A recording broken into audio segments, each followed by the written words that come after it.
Because it's not a Frank Sinatra song. I mean,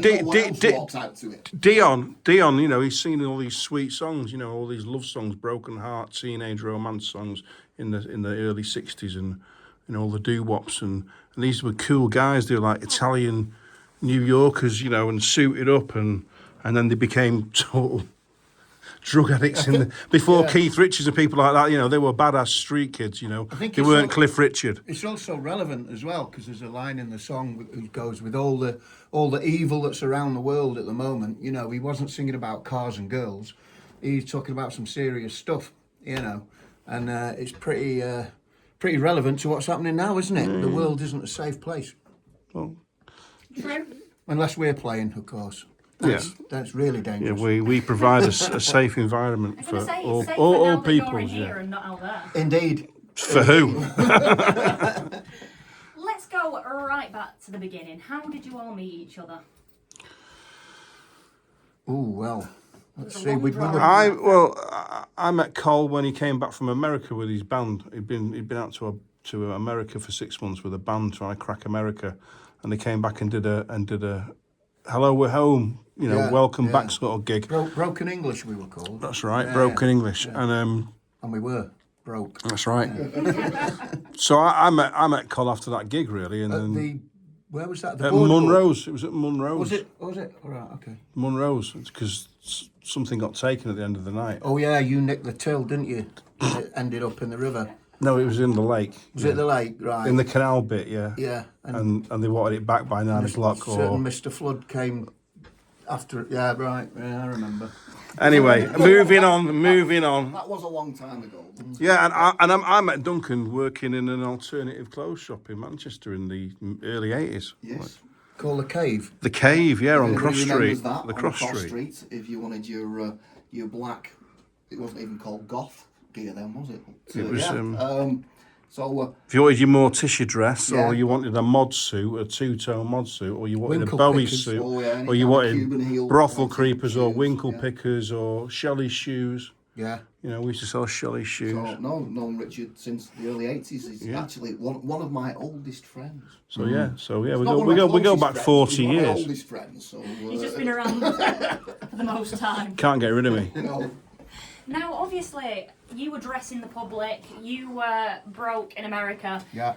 At what point did you decide we're going to be the Longshots? Well, we decided to get back together and have a bit of fun, didn't we, really? Yeah, we put the band back together, end of 2023. So we did our first gig again in June 24. And then we went on the road with the Skids, which was a lot of fun. We did some shows with the Skids, done some shows with Gene Loves Jezebel. We've got a show coming up with X Generation X. Mark Laff, Elizabeth Westwood, James Stevenson. It's basically Billy Idol's Steve old Norman, isn't it? Steve Norman from Spandau Ballet, he's playing guitar. Yeah.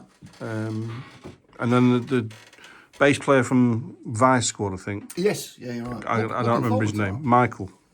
Right, okay. So Good that's, enough. yeah. I don't know half these dates, I'm just nodding on. And He just gets told where to go. Told where to stand, what to play, Don't worry, I'll come and pick you up, so it'll be all right. Yeah. It's more like our band's more like a care in the community project, but without any funding. So we do hospital visits, we do hospital visits and hospital taxi services, things like that. Well, it's a beautiful charitable organisation. And, I think so. It really is. Providing a service to us all. Indeed. At least you know where the nutcases are on a particular day and time. Yeah. We should think about old people's homes as a venue. Actually, I think there'd be, My first ever gig was actually at Offerton House, probably about 1980.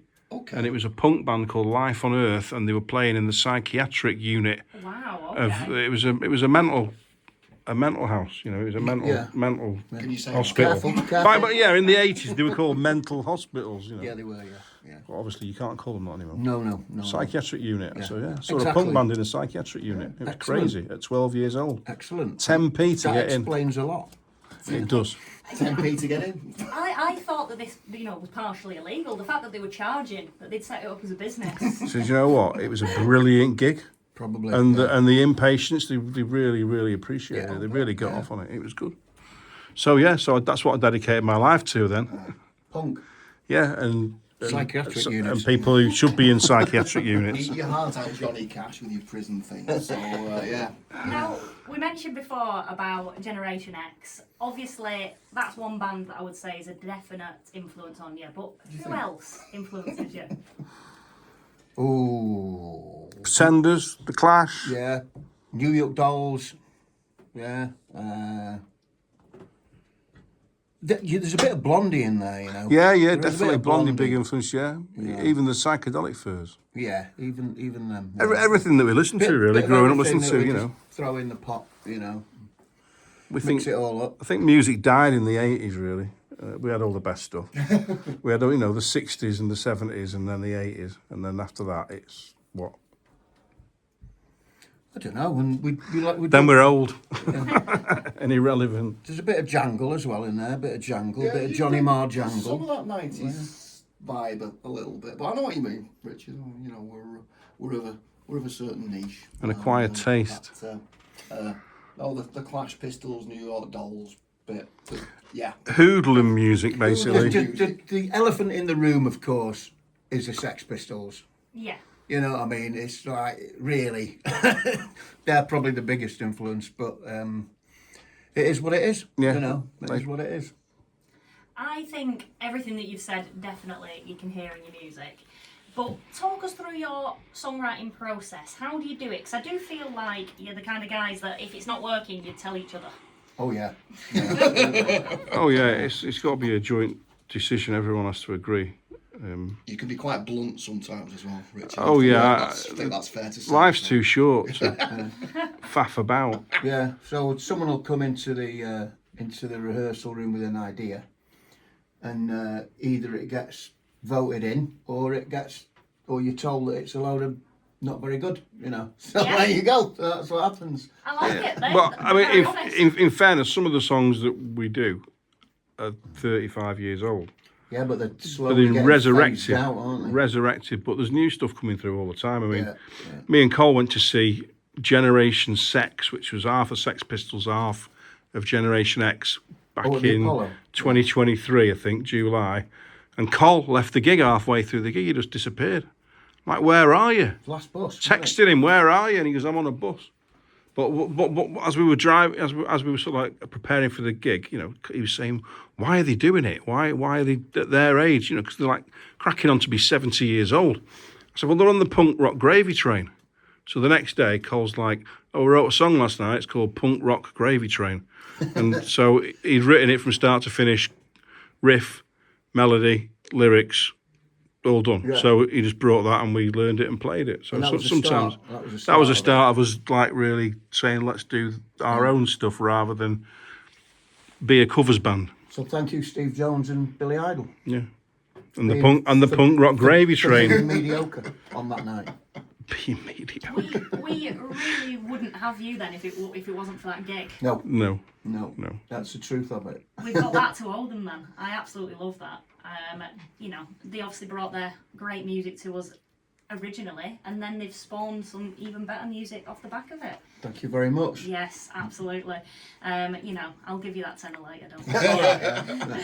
Now, last time that I was at one of your gigs, I remember it being mentioned once or twice or maybe 3 times that you've got an album. Oh, yeah. Where Forgot can people about that. find Yeah. You can find it on a table at the back of one of our gigs. That's about it. It's the only place you can get it. You can't buy it online. Can't you? No, Why not? because we want people to come to gigs. All right, fair enough. Yeah. Fair enough. That's the whole point of making a record, isn't it? I see. Not so Okay. people can buy out. I don't Amazon. know. I just do what I'm told and stand where I stand. Well, and- do what you're told. He's got me wearing a gold lame jacket now. You know, that's kind of the level that we're at now, isn't it? The You le- know, On stylist level. The leg braces are coming next week. Gene Vincent. Yeah. Well, obviously, people are going to have to come down to a gig then to buy your This is album. it. This is it. If you want our album, you got to come to our They gig. could, Great however, marketing we're not actually. We might sound like we are, but we're not physically actually in the 1980s. So if you went on SoundCloud or YouTube, you'd find a lot of these things through the digital Platforms. digital. But we'd all ra- the digital but, platforms, but we I don't think, want is you what- to do that. We don't want you to spend your life. Want you to come to the gig. We and buy a don't want CD, people so- spending their lives on phones and devices. We want them connecting with real people and having a good time. So that's why everyone should come down to the gig. Well said. See? I think that leads us up to your second song quite perfectly. So your second song what we've got is Blown Away. Tell us about Blown Away. Well, it's a kind of a Armageddon type dystopian future thing, you know, Mad Max. My lad is into Fallout, you know, the sci-fi show, and he said, "Dad, why don't you write a song about this?" So I said, "All right," so I did. It's a song about the Labour Party, really. Well, it turned out we all quite liked Fallout, so Yeah, so we it did. was it was nice to lean into. It's that. Colin rocking the apocalypse. That's what it is. Indeed, and hopefully trying to get it onto their next series. Well, hopefully they hear it tonight and it'll end up on the next series. Let's hope That's so. the Yeah. aim, isn't it? So here it is from the Longshots. It is Blown Away. Perfect. All right. Yeah, sounding great. Cool. Sit down, right? That's right. Want to see